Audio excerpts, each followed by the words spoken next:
아멘. 예, 오늘 참과 거짓 이런 제목으로 은혜 받기 원합니다. 점점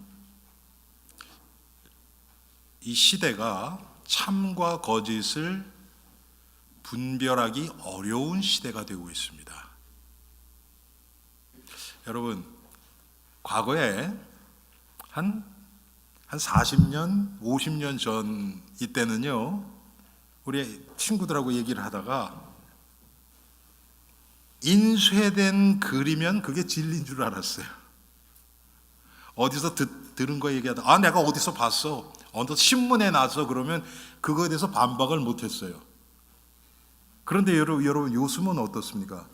신문도 뭐 이런 이야기, 저런 얘기, 이쪽 이야기, 저쪽 이야기, 막 신문도 있는 그대로 받아들이기 힘든 시대예요. 아니, 심지어는 참 제가 목사로서 이런 얘기하는 게 제 얼굴에 침 뱉는 것 같고 참 부끄러운 이야기지만, 과거에는 목사님이 강단에서 하는 얘기는 성도들이 거의 그냥 배척 없이 그냥 받아들였어요. 그리고 대부분의 목사님들이 하나님의 말씀 안에서 설교를 하셨어요. 근데 지금은 어떻습니까? 하나님의 말씀만 선포돼야 될 이 강단에서 오만 가지 얘기가 다 나오죠. 우리 교회는 이 정통 개혁 신학을 믿고 우리의 신앙의 신조로 삼고 따르는 교회입니다. 그래서 우리 교회에서는 별로 그런 적이 없는데, 여러분, 지금 어떤 교회에서는요, 목사가 아니고 승려, 심지어는 무당까지도 강대상에 세워서 말씀을 전하게 합니다. 그런 모습들이 이 세상 사람들의 눈에 볼 때는 아름답게 보일 수 있어요. 서로 열린 마음으로 서로를 포용하고 인정하고 아주 멋있게 같이 함께 좋은 세상을 만들어 가자. 하나님이 교회를 그 목적을 위해서 세우셨다면 우리는 순종하고 그렇게 해야 돼요. 그런데 성경에 나타난 말씀은 그렇지가 않습니다. 하나님의 교회는 예수 그리스도의 보혈 위에 세워진 교회예요. 우리를 구원하시기 위해서 하나님이신 예수님이 육신을 입고 이 땅에 오셔서 죽어주셨어요. 그게 교회의 시작입니다. 그런데 여기서 예수 그리스도 외에 다른 걸 얘기한다? 성경은 분명히 예수 그리스도만이 하나님이 보내신 유일한 구원자심을 명백히 얘기하고 있는데, 예수 외에도 구원이 있다는 그런 이야기를, 아니 뭐 다 교회 밖에서 한다 그러면 뭐 그분들 생각이니까 그렇다 치셔도 교회에서 강단에서까지 그런 얘기를 한다? 여러분 결코 하나님 앞에서 보면 있을 수 없는 이야기예요. 지금 이 시대는요, 여러분 특별히 올해 2023년도에 과거에 우리가 경험하지 못했던 아주 특별한 현상들이 많이 일어나고 있습니다. 뭐 더위도 그렇고요. 여러분 캐나다 산불 왔던 거 여러분 기억하시죠? 아니, 캐나다 산불이 여러분 이 지역까지 왔잖아요. 그 연기가. 그런 일이 과거에 있었습니까? 저도 미국 생활 46년 지났거든요. 47년째인데 들어보지도 못했어요. 전 세계적으로 일어나는 이상기후들 점점 이상하게 지금 한 번도 우리가 보지도 못했던 일들이 많이 일어나고 있거든요. 그런데 놀라운 게 뭐냐면 이 세상 사람들은 야 이거 말세야, 이거 큰일 났어, 이거 어떻게 해야 되냐, 오히려 세상에서요, 말세라고 얘기를 해요. 그런데 말세에 대해서 가장 무뎌진 사람들이 교회 안에 있는 성도 같아요. 왜? 하도 들어서, 하도 지금까지 이단들이 하도 말세다 말세다 언제 예수님 오신다고 떠들어대서 우리의 귀가요 둔해졌어요. 뭐 항상 있던 얘기지. 그래서 말세에 우리가 준비해야 될 성도로서의 이 말세에 대한 긴급성이 없어요. 오히려 지금 이 시대는 많은 성도들이 어떻게 하면 이 세상에서 좀 잘 살까, 여기에 더 관심이 있어요. 분명히 성경은 너희는 위의 것을 찾으라, 위의 것을 바라봐라. 이 세상 것은 다 썩어 없어진다, 분명히 이렇게 얘기하고 있거든요.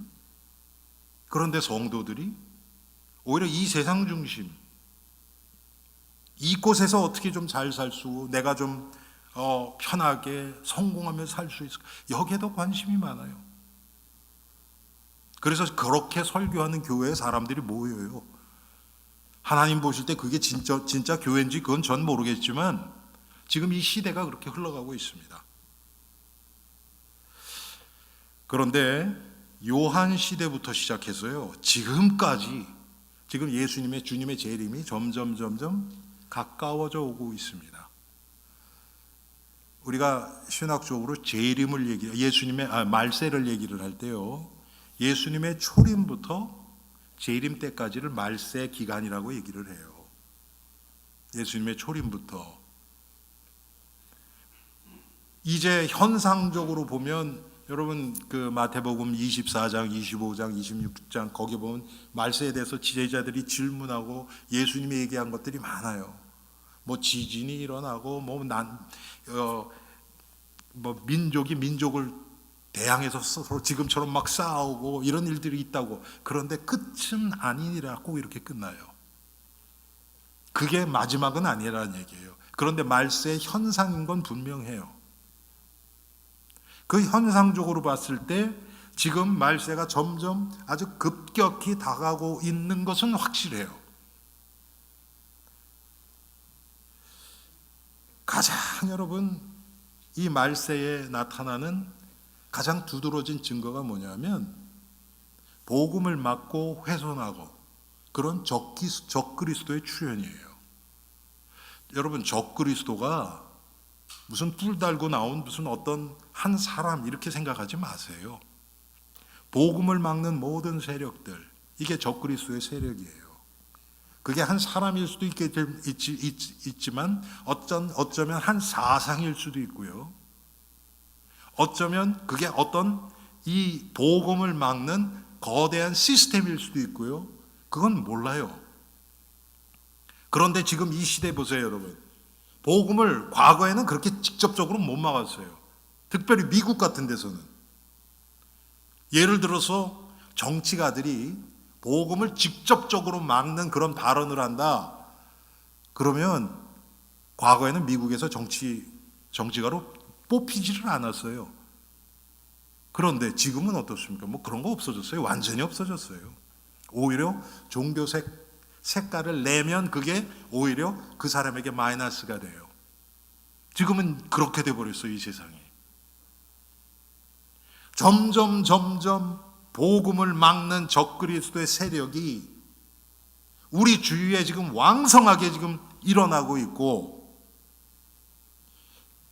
그에 반해서 성도들은 말세에 대한 긴급성은 없고 복음으로 무장되지도 않고 오히려 이 세상의 기준에 젖어서 그렇게 살아가고 있는 현상이에요. 저나 여러분은 거기에 포함이 안 되겠습니까? 우리도 그런 모습들이 우리 안에 많이 있죠. 특별히 지금 이 시대는 이 적그리스도의 세력이 성도들을 미혹합니다. 혼란하게 합니다. 이게 진리인가? 제가 여러 번 말씀드렸지만요, 여러분. 마귀의 괴계는 지금 이 시대에 나타난, 특별히 마귀의 괴계는요, 절대 가치를 훼손하는 거예요. 절대 가치. 하나님이 우리에게 부여하신 절대 가치들이 있어요. 결혼은 한 남자와 한 여자가 하는 거다. 그렇죠? 한 남자가 부모를 떠나서 한 여자와 결합하여 가정을 이룬다고 성경이 얘기하고 있잖아요. 다 깨졌죠, 지금요.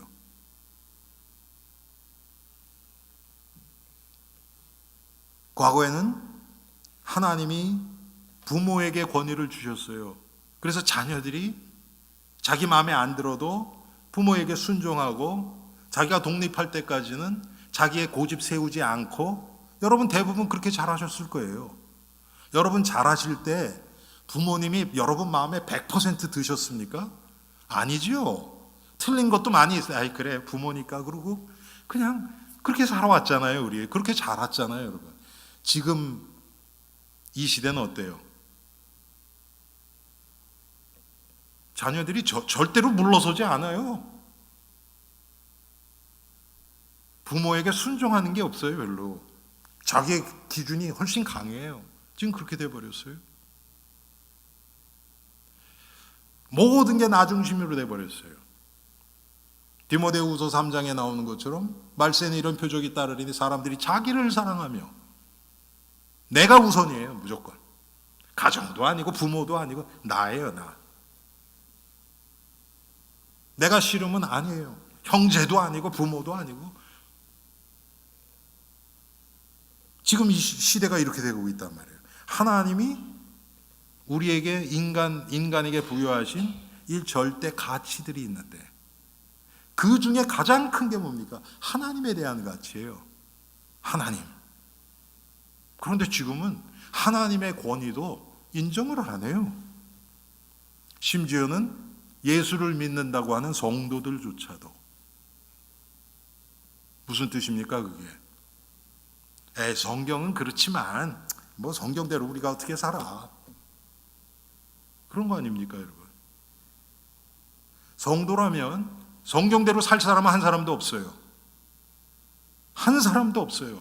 의인은 없나니 하나도 없다고 분명히 성경이 얘기하고 있어요. 그렇지만 성경은 맞고 나는 틀리다.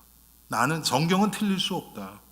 그러니까 내가 모자라서 그런 거지 성경이 잘못되지 않다. 그래서 나 자신을 매일 개혁하면서 나 옛사람이 죽고 그리스도를 닮아가는 그 삶이 성도의 삶이에요. 그런데 지금 이 시대는 어떻습니까? 성도들이 하나님의 말씀의 기준이 딱 있어요. 이건 너무 심해. 이렇게 어떻게 살아? 인위적으로 이걸 자기 수준으로 딱 내려놨어요. 내가 할 수 있는 거 몇 개 딱 찍어서 그래 내가 이 정도는 하나님 앞에서 하지. 뭐 그게 뭐래도 상관없어요. 주일 성수, 뭐 11조, 여러분 나름대로 하는 봉사, 헌신, 뭐 기도 생활, 내가 만든 기준으로, 내가 만든 수준에 맞춰서 신앙생활하는 거예요. 그러고서 그것만 내가 하면 그래도 나는 괜찮은 신자야. 스스로 그렇게 위안을 삼고 그렇게 살아가요. 여러분 그게 하나님이 기뻐하시는 기준입니까? 아무리 다른 사람이 볼 때는 야 어떻게 저 사람은 저렇게 신앙생활하지 이렇게 표현을 하더라도 내가 만든 기준에 맞춰서 살아가는 것은 하나님과 아무 상관없는 거예요. 그거는. 그런데 대부분의 성도들이 그렇게 살아가는 것 같아요. 일주일에 교회는 요 정도만 가면 돼. 성경은 요 정도만 읽으면 돼. 기도는 이 정도만 하면 돼. 나 나름대로 세워놓은 게 있는 거예요. 하나님이 주시는 마음은 뭘까요, 여러분? 그렇게 내가 만든 기준이 아니고요. 아무리 해도 모자른 게 하나님이 주신 마음이에요. 그게 성경에 나타난 예수님의 비유가 그거 아닙니까? 종이 하루 종일 밖에서 나가서 일하고 돌아와서 그러면 주인이 종 발 씻기고 야 여기 따뜻한 밥이 팼으니까 이거 와서 먹어라 그러겠느냐. 종이 들어와서 주인 먹을 거 먼저 다 해서 드리고 그 다음에 자기가 먹고 그때 고백하는 게 뭐라 그랬어요? 나는 무익한 종입니다. 여러분 그게 성도가 당연히 가져야 될 자세거든요.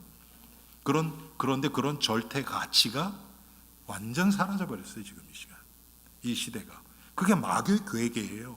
결국 이 세상에서의 모든 그 권위를 무너뜨리는 마귀의 괴계는 하나님의 권위를 무너뜨리기 위해서 시작한 거예요.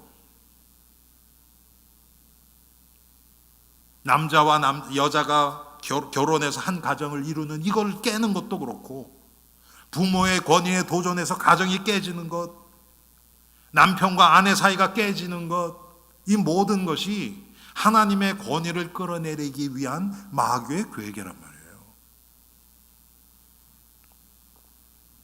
이게 적그리스도의 지금 세력들이 벌이고 있는 일입니다. 그런데 이게 너무 혼란스러워요. 이 사람 말 들어보면 그런 것 같고, 이 사람 말 들어보면 그런 것 같고. 하나님의 말씀 기준으로 보면 뭐예요? 다 틀리거든요, 우리. 여러분, 하나님 앞에서 맞는 인생이 어디 있습니까? 다 틀린 인생뿐이죠. 그래도 나는 이 부분에 있어서는 저 사람보다 조금 나아. 이건 내 기준이죠. 하나님 보실 땐 다 비슷한 수준인데, 제가 그래서 그런 표현을 많이 하잖아요, 여러분. 이 워싱턴 지역에는 높은 빌딩이 별로 없어요. 뉴욕에 가면 그래도 100층 넘는 빌딩들이 있잖아요, 여러분. 그 위에서 내려다보면요, 키 큰 사람이나 작은 사람이나 여러분 차이 있어요? 전혀 없어요. 얼굴 예쁜 여자나 그 조금 덜 예쁜 여자나 차이 있어요? 아무리 화장품을 떡칠을 해놔도 위에 올라가서 보면요, 다 그 수준이에요. 그렇지 않습니까, 여러분? 하나님이 우리를 보실 때 그렇단 말이에요. 하나님이 보신 건 딱 하나예요. 제가 참 놀랬던 게요, 엠파이어 스테이트 빌딩이 그 뉴욕의 34가구 피프스 애버뉴라는데 그 만나는 데 있거든요. 그러니까 맨하탄 중에서도 아주 그 노른자예요. 거기에 이렇게 딱 있어요. 여러분, 차가 얼마나 많이 다니겠습니까? 거기 딱 올라서 봤더니 밑에서는 그렇게 안 보였는데 올라가니까 택시들이요, 뉴욕에서는 옐로캡이라고 그래요. 옐로캡, 노란 색깔로 이렇게 해놨는데 왜 그렇게 많은지 진짜 많더라고요. 눈에도 잘 띄고. 여러분, 그런 것처럼 하나님이 우리를 보실 때는 다 죄인이에요. 다 죄인이에요. 로마서 3장 23절 말씀처럼 의인은 없나니 하나도 없고 모든 사람이 죄를 범하였음에 하나님의 영광에 이르지 못하더니, 꼭 엠파이어 스테이트 빌딩 위에서 밑에를 내려다 보는 것처럼 거기서 보면 뭐 박사학위가 10개 있는 사람이나 초등학교 가지도 못한 사람이나 구분이 있습니까? 거기서 보면 전혀 없어요. 하나님 보실 땐 딱 그래요. 그냥 모두 다 죄인이에요. 그런데 차이가 딱 하나 있어요. 예수 그리스도의 보혈의 은혜를 입은 자들, 그런 자들은 그 위에서도 노란 택시가 보이듯이 하나님이 딱 보인단 말이에요. 그 차이만 있어요. 그 차이만 있어요. 다른 건 아무것도 없어요. 하나님 보실 때는.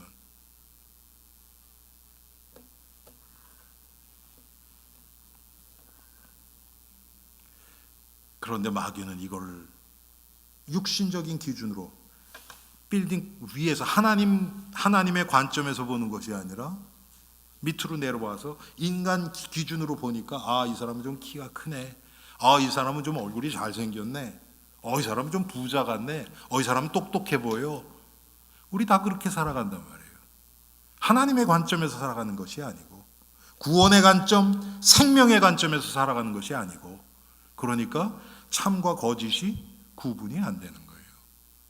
여러분 인생 속에 야, 이 사람 너무 괜찮다 그랬다가 실망한 적 없으시죠? 여러분은 다 있을 거예요. 너무 괜찮아가지고 내 마음도 주고 막 돈도 빌려주고 막 도움도 주고 그랬는데 나중에 탁 배신하고 떠나고. 뭐 우리들도 그렇죠. 배신 한 번도 안 한 사람이 어디 있겠습니까, 여러분? 정도 차이지.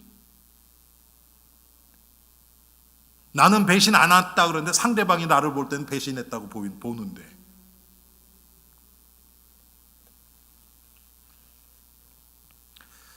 여러분, 그래서 가장 우리가 오늘 기억해야 될 것은 뭐냐면 이 적그리스도, 이 거짓된 자들은 결국 복음을 막는 자입니다. 복음을 막는 자. 교회 안에도 생명 없는 교인들은요, 교회 생활은 열심히 하는데 결정적인 순간에 복음을 막아요. 왜? 그렇게 복음이 귀하게 생각이 안 드니까, 생명이 없으니까 복음이 귀하게 안 보여요. 그러면 이제 교회를 평가하는 것도 그 교회 성도가 몇 명이야, 헌금이 얼마나, 뭐 이런 것들이겠죠. 제가 20대 초반에 우리 박병준 목사하고 그때 참 많이 만나서 밤을 새서 얘기하고 막 그랬었어요.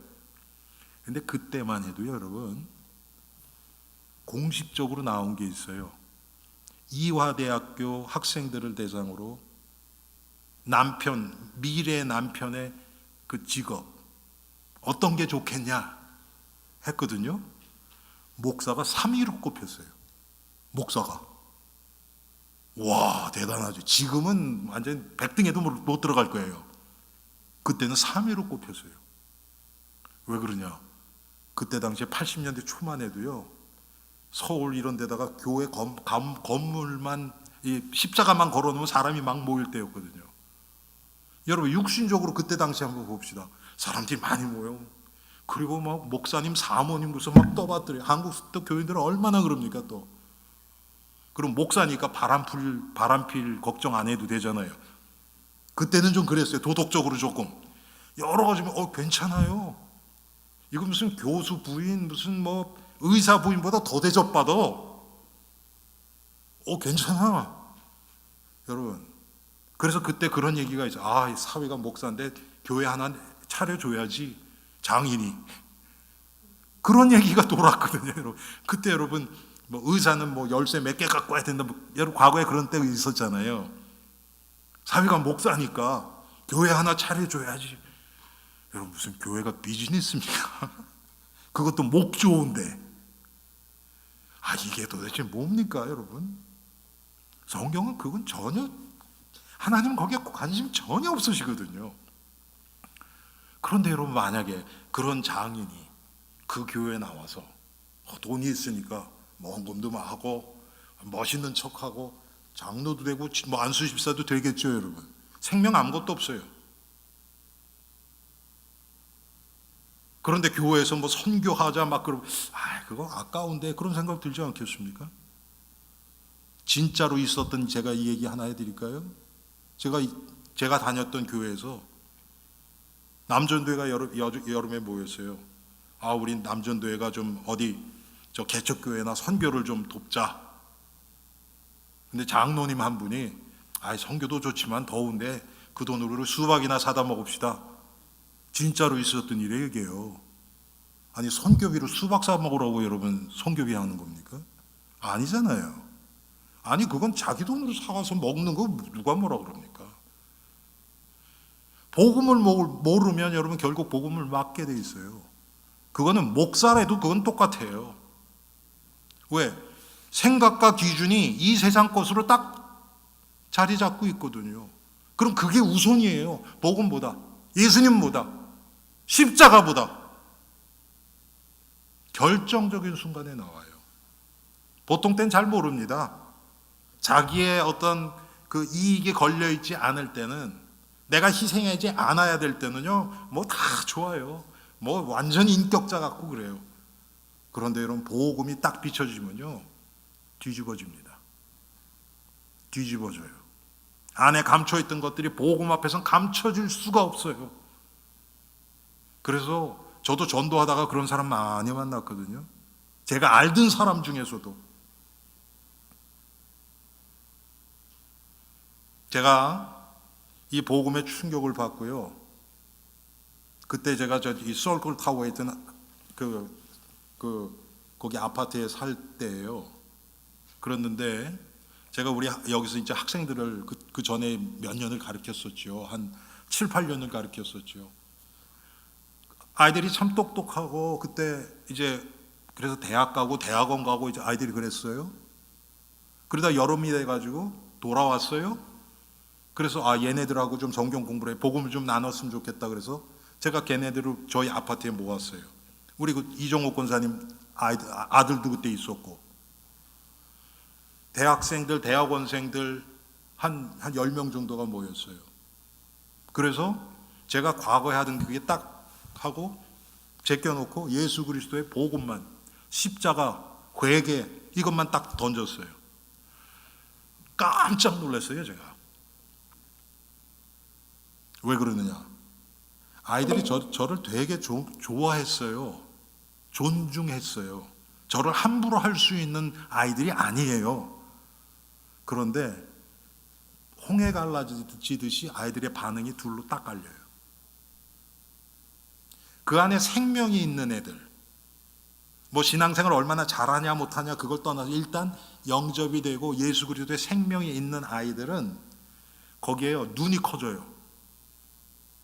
그리고 자세가 점점 이렇게 돼요. 집중하게 되는 거죠.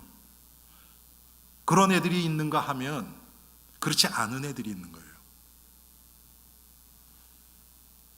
그런 애들은요, 그 얘기를 듣지를 못해요. 그 아이들이 제 앞에서 절대로 할 수 없는 행동들을 막 하는 거예요. 시계 보고요, 갑자기 막 등 긁고 막 난리가 났어요. 무슨 지렁이에 소금 뿌린 마냥 가만히를 있지를 못해요, 여러분. 왜? 안에 생명이 없거든요. 그런데 복음의 빛이 비춰버리니까 가만히 있지 못하는 거예요.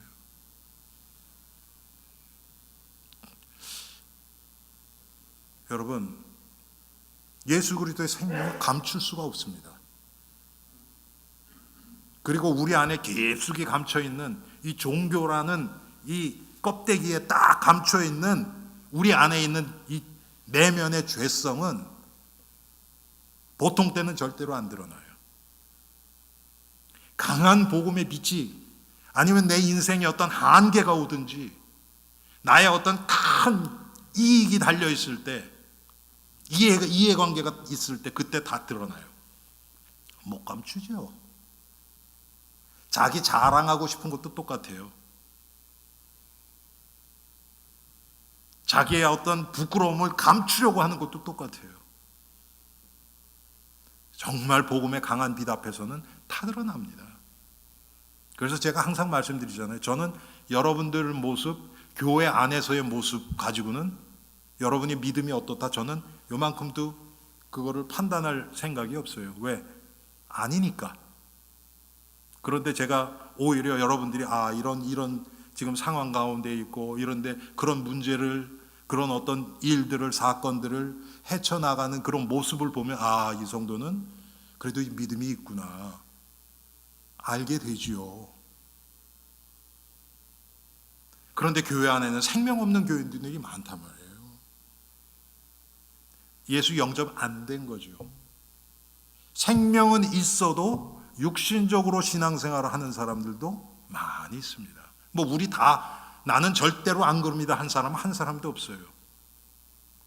교회 안에서도 육신적인 이해관계 있고 내가 더 친한 사람하고 더 잘해주고 이런 게 다 있단 말이에요, 여러분. 그런데 오늘 19절 말씀처럼 결정적인 순간에 그들은 그리스도께, 복음에 속하려 하지 않습니다. 복음을 위해서 희생해야 된다 그러면 이번에는 좀 내가 너무 바빠서 지금 다음에, 복음에는 속하려고 하지 않아요.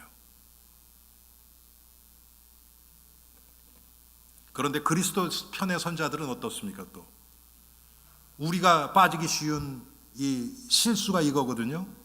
이거 복음 때문에 저러면 안 돼, 저 사람. 그래갖고 또 그 사람들하고 또 대립을 합니다. 이것도 복음이 아니에요. 그렇죠? 오히려 복음으로 무장된 사람들이 그 사람들을 이해하고 기다려줄 수 있어야 돼요. 기도하면서. 왜? 영적으로 어린아이기 때문에 그런 거예요. 그러면 기다려줘야죠. 어른이 기다려줘야죠, 여러분.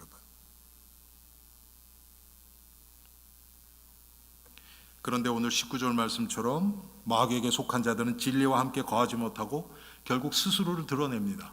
결국은 다 드러나게 돼 있어요, 여러분. 감추려고 하지 마세요. 감출수록 여러분 나중에 한꺼번에 완전히 여러분 실체가 드러나는 날이 와요. 얼마나 창피하겠습니까? 자기 믿음 그대로 다 드러나요. 못 감춰요, 여러분. 그거는. 그리고 더 영적으로 눈 떠 있는 자들이 보면 금방 다 보여요. 이거는 감추지 못해요, 여러분. 참된 성도는 어떻습니까? 참 성도는 예수님으로부터 기름 부음을 받은 자입니다. 뭔가 내가 참된 거를 추구하고 내가 열심히 착하게 살려고 하는 자가 참된 성도가 아니고요, 예수 그리스도 성령의 기름 부음을 받은 자예요. 성령이 우리 안에 오셔서 빌립보서 1장 6절 말씀처럼 너희 안에 선한 착한 일을 시작하신 우리를 착하게, 하나님 기준으로 착하게 선하게 만드시는 분은 성령님이세요. 그래서 성령의 기름 부음을 받은 자, 한마디로 예수의 생명을 가진 자, 예수님을 나의 구원자와 주인으로 모시고 영접한 자, 그 자들이 기름 부음을 받은 자예요. 그 성도들은 진리를 알게 됩니다. 내가 알려고 노력하는 게 아니고요, 물론 노력도 해야 돼요. 그렇지만 성령이 나에게 깨달음을 주시는 거예요. 그런데 우리가 해야 될 것은 뭐냐면 성령이 말씀을 통해서 깨달음을 주시거든요. 성도와의 교제를 통해서 깨달음을 주시거든요. 그런 장소에 가야 돼요. 그냥 집에만 처박혀 있어서 성령이 해주시겠지, 절대로 안 해요. 왜? 하나님이 교회를 통해서 말씀을 선포하게 하시고 성도들의 교제를 통해서 서로를 통해서 하나님이 하시는 일을 보고 깨달음을 얻도록 하나님이 그렇게 하셨기 때문에 그래요. 그래서 예배와 또 하나님의 말씀, 기도, 친교, 성례, 이런 은혜의 수단들을 하나님이 주셨어요. 그럼 그걸 통해서 우리가 성령의 인도를 받고 하나님의 원하시는 것이 무엇인지를 분별해 가는 것입니다. 그래서 그 참된 성도는 목자이신 예수님의 음성을 듣습니다. 여러분들이 하나님의 말씀 한 번도 난 지금까지 말씀 들은 모든 게 난 듣기 싫었어, 아마 그분은 예수의 생명이 없을 가능성이 많아요. 제가 하나님이 아니니까 그렇다 단정은 못 짓지만 성령이 우리 안에 계시면 특별히 내가 어려울 때, 연약할 때 이 말씀이 들리게 하세요.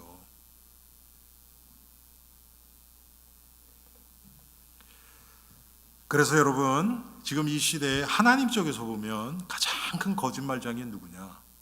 예수가 그리스도이심을 부인하는 자예요. 예수만이 구원자시고 예수만이 우리 인생의 소망 되시고 우리의 죄를 대속하실 대속자시고 하나님과 만나는 길 대신 중보자이신 이 예수 그리스도를 부인하는 자, 이 자들은 적그리스도예요. 그런데 여러분, 이런 세력들이 한꺼번에 예수가 틀렸어, 예수 부활 안 했어, 이렇게 얘기하는 사람 거의 없어요. 불신자들도. 그런데 조금씩 갉아먹으면서 옵니다. 예수님이, 여러분 보세요. 예수님은 신성과 인성이 있어요. 하나님이시면서 인간이세요. 인간으로 오신 예수님의 주된 목적이 뭡니까? 십자가에서 우리를 위해서 죽어주셔서 우리의 죄값을 담당하시는 거예요. 그런데 그거는 싹 빼놓고 예수님의 다른 인격 부분만 부각시키는 것. 여러분, 그게 뭡니까? 그러면 예수님의 전체적인 하나님이 보내신 원래 의도보다는 예수님의 인격 부분, 불쌍한 사람을 돕고 병자를 고치고 세리와 창기의 친구가 되고 어린아이를 돌보셨고, 그러니까 우리 인권해야 돼. 아니, 인권이 틀렸다는 얘기가 아니에요, 여러분. 그런데 그것만 하는 게, 그거 위해서 예수님이 오셨습니까? 병 고치러 오셨습니까? 예수님이 이 세상을? 아니잖아요. 그런 식으로 그 예수 그리스도, 그분의 어떤 주된 목적을 자꾸 변질시키고 왜곡시킨단 말이에요. 그게 복음을 해하는 자들입니다, 결국은. 아무리 예수님을 얘기를 해도 우리 엘림의 성도들은 이런 영적 분별력이 있기를 주님의 이름으로 축원합니다. 그렇지 않으면 우리는 속아요. 왜? 너무 그럴싸하게 얘기를 하니까. 항상 그래서 우리가 예수 그리스도 십자가를 비추어서 보세요. 우리 주위에도 뭐 목사님들도 그렇고 교회들도 그렇고 구제에 막 전념하시는 분들 많이 있고 다 있어요. 선교도 있어요. 그런데 예수 그리스도 십자가를 통한 인류의 구원, 이 관점으로 보시란 말이에요. 이분들의 사역의 결과가 십자가가 나타나고 있는가? 예수 그리스도의 생명이 증거되고 있는가? 아니면 물질만 퍼주고 있는가? 여러분들이 분간하시기 바랍니다.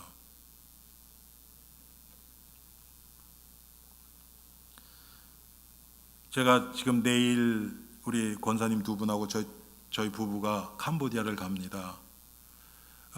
캄보디아에 필요한 것들, 물건들도 조금 사가요. 일부러 요청을 드렸어요. 왜? 우리 교회에서 캄보디아 그 작정 헌금들이 들어왔으니까. 그래서 부탁을 드렸어요. 그랬더니 목사님이 이런 거 좀 필요합니다. 그런데 사실 우리 그 교회 재정으로 충당할 거는 종류는 몇 개 안 돼요. 예.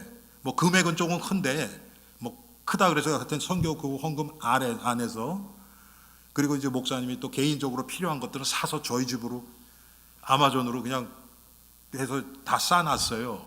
그런데 여러분, 그런 건 다 그렇게 중요한 거 아니에요.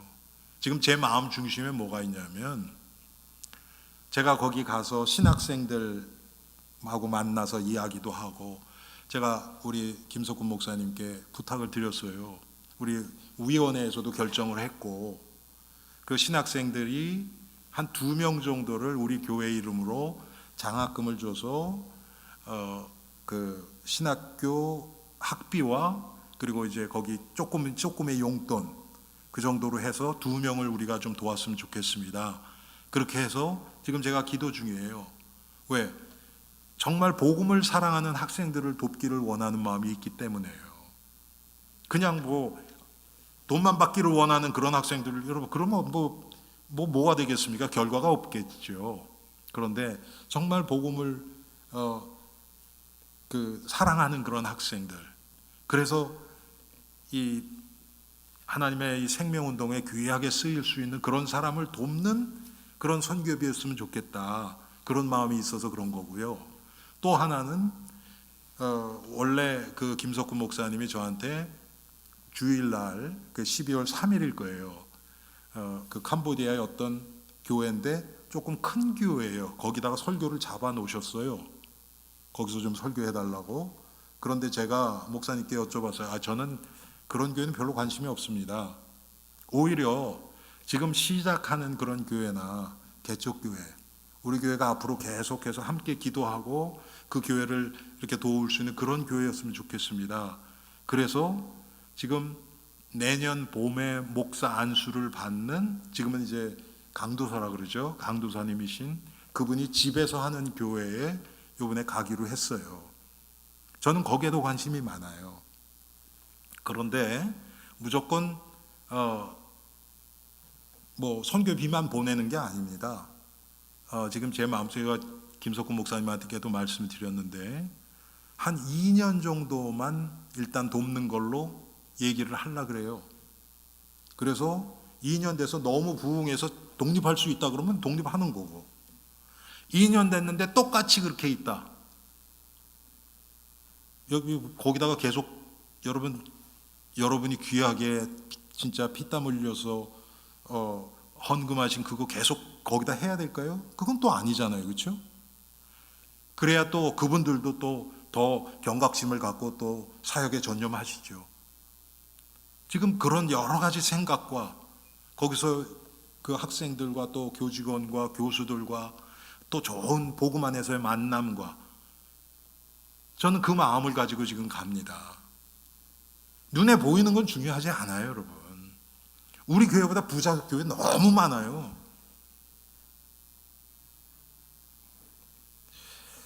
정말 예수 그리스도의 이 말씀을 사모하고 사랑하고 전하기 원하는 그런 사람들을 만나기 원합니다. 여러분도 기도해 주세요. 그런데 너무나 많은 지금 가짜 거짓 목자들이 지금 나오고 있어요. 그런 신학교들도 많죠. 그래서 여러분, 예수 그리스도가 특별히 요한일서에 보면 육체로 오신 것을 부인하는 자가 적그리스도라 그랬어요. 예수님은 하나님이야. 육신적인 건 별로 중요하게 안 생각하든지, 아니면 육신만 강조하고 하나님이신 예수님의 신성은 별로 얘기를 안 하든지. 여러분, 요한일서에서는 특별히 그 얘기가 많습니다. 아들을 믿는 자에게는 생명이 있고 하나님의 아들을 믿지 않는 자에게는 생명이 없느니라. 우리의 구원은 예수 그리스도께 달려 있어요. 다른 어떤 것도 아니에요. 막연하게 성삼위 하나님 그게 아니에요. 그러면 예수님 신약을 왜 주셨습니까, 우리에게?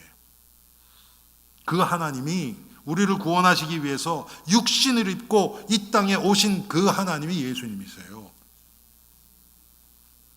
지금 여러분 밖에 나가서 전도하다 보면 모슬렘도 하나님 믿는다 그러고요, 유대인들도 하나님이라 다 똑같이 그래요. 그런데 우리가 믿는 하나님은 다르지요. 예수 그리스도를 통해서만 만날 수 있는 유일한 하나님, 그게 우리가 믿는 하나님이에요. 그냥 막연하게 하나님 그게 아닙니다, 여러분.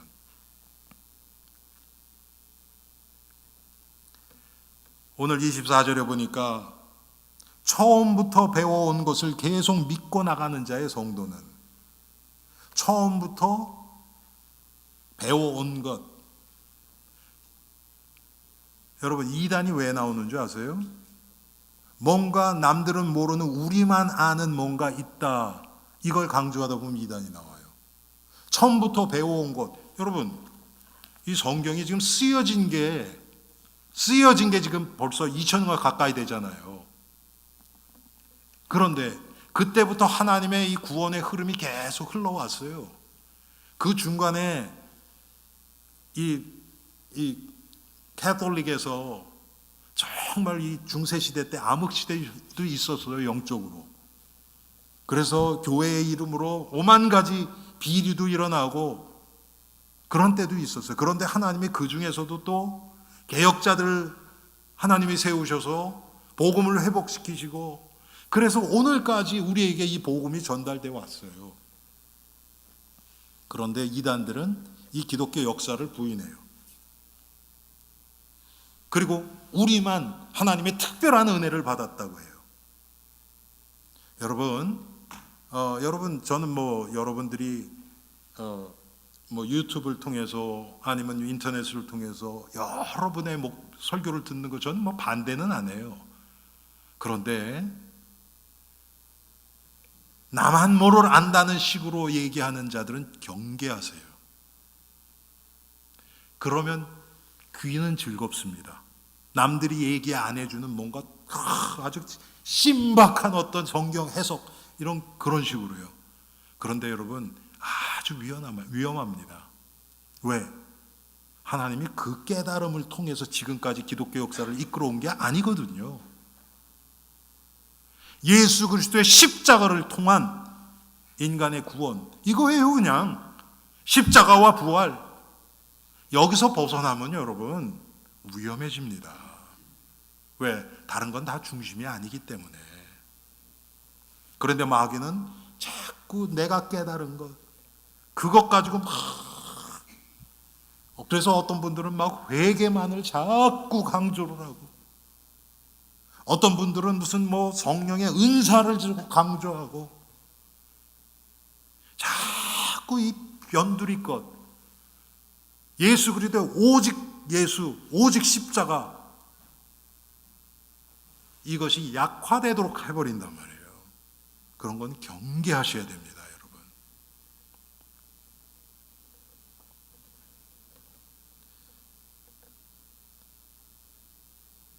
26절에 보니까 이게 요한 일서를 쓴 이유지요. 이 글의 목적은 미혹하는 자, 이 적그리스도거든요. 미혹하는 자들을 조심하게 하기 위해서 요한 일서를 쓰신 거예요. 사도 요한이. 여러분, 이 사도 요한은 특별히 이 요한 1, 2, 3서, 특별히 계시록, 계시록은 말세에 일어난 것들을 썼으니까 그렇지만 특별히 요한 1, 2, 3서는요, 요한이 가장 젊은 제자였고요. 예수님의 요한 1, 2, 3서를 쓰기 벌써 한 수십 년, 한 20년 더 전에 나머지 제자들은 다 순교했어요. 그리고 이때는 무슨 인쇄 기술이 있었던 것도 아니고, 물론 글로 적은 건 있죠. 사도 바울의 서신서도 그렇고 있는데 원본만 있겠죠. 사본 조금 있고요. 지금처럼 모든 사람이 알 수 있는 게 아니었잖아요. 사도 요한은 예수님을 직접 보고 3년 반을 따라다니고 예수님의 어머니를 끝까지 돌봤던 자가 요한 사도 아닙니까? 그 요한이 봤더니 사람들이 막 얘기하고 복음에 대해서 얘기하는 것들이 자꾸 왜곡된 것들이 많이 생기는 거예요. 여러분, 말은 와전되잖아요, 자꾸. 그래서 요한복음을 썼고요. 그래서 요한복음은 다른 복음하고 다릅니다.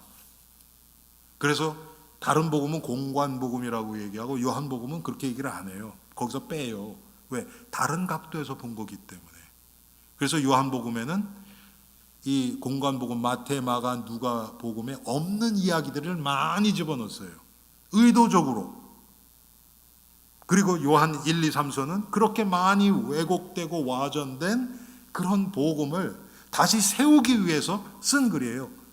그렇게 그거를 가리키고 성도들을 미혹하는 그런 적그리스도의 세력을 대항해서 쓴 글이 요한일서입니다. 적그리스도를 조심한다. 여러분, 우리가 아까 말씀드렸지만 우리가 어떻게 진리를 압니까? 그런데 성령을 보내주셨어요. 우리에게 기름 부음을 주셨어요. 성령을 보내셨단 말이에요. 성령님은 우리 마음속에서 참과 거짓을 분별하도록 하십니다. 우리가 성령의 인도를 받으면 그리스도 편에 서게 돼요.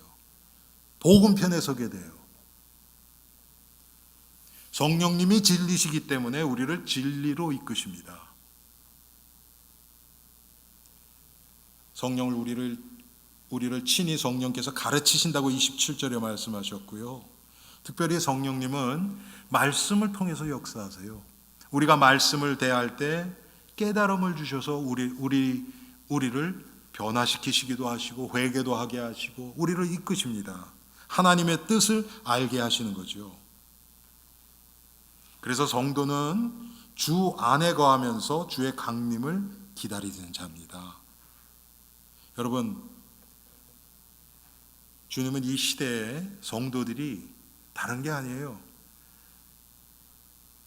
이 시대를 밝히는, 어두운 세상을 밝히는 빛의 역할, 이 세상을 썩지 않게 하는 소금의 역할, 이 시대의 위험성을 알리는 파수꾼의 역할, 이걸 하기를 원하시는 거예요. 그게 바로 복음을 전파하는 겁니다. 여러분, 에스겔서에 보면 아주 두려운 얘기가 나와요. 우리를 파수꾼으로, 한마디로 얘기하면 보초예요, 보초. 밥 세웠는데 적군이 쳐들어와요. 그럼 빨리 알려야 될 거 아닙니까, 여러분? 지금 말세의 현상들이 많이 일어나고 적그리스도의 이 세력들이 복음을 점점 갉아먹고 복음을 훼손하고 그런 일들이 많이 일어나잖아요. 이게 말세가 다가왔구나. 빨리 알려야죠. 그런데 거기에 그냥 순응해 가면서 다 그렇지 나만 그런가? 보니까 장로님도 그러고 목사도 그러던데 이렇게 하고 있다면 여러분, 이건 완전히 마귀가 원하는 대로 그대로 살아가는 거 아닙니까? 그래서 예수님은 추수할 것은 많되 일꾼은 적으니 그러므로 추수하는 주인에게 청하여 추수할 일꾼들을 보내주소서 하라.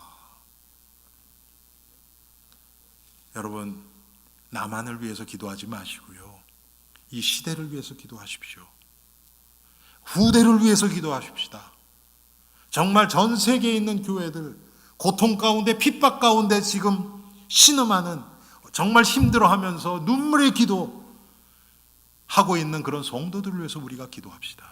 이게 하나님이 기뻐하시는 겁니다. 그럴 때 하나님의 마음에 맞는 기도할 때 하나님은 우리에게 믿음도 주시고 담대함도 주시고 확신도 주시고 성령의 인도 가운데서 참과 거짓을 구분할 수 있는 정말 지혜로운, 뱀같이 지혜로운, 비둘기같이 순결하면서 복음은 절대로 훼손시키지 않으면서 이 세상 마귀의 지혜를 뛰어넘는 그런 지혜의 사람으로 우리를 이끌어 가실 것입니다. 여러분, 우리는 어떤 성도입니까? 정말 참되신 예수 그리스도를 바라보고 나가는 성도입니까? 아니면 이 세상의 거짓 것들, 잠깐 있다 없어질 것, 여기에 마음을 두고 살아가는 성도입니까? 우리 자신을 돌아보면서 하나님 앞에서 이 시간 한 3분 정도 하나님 앞에 회개하고 또 기도하는 시간 갖겠습니다.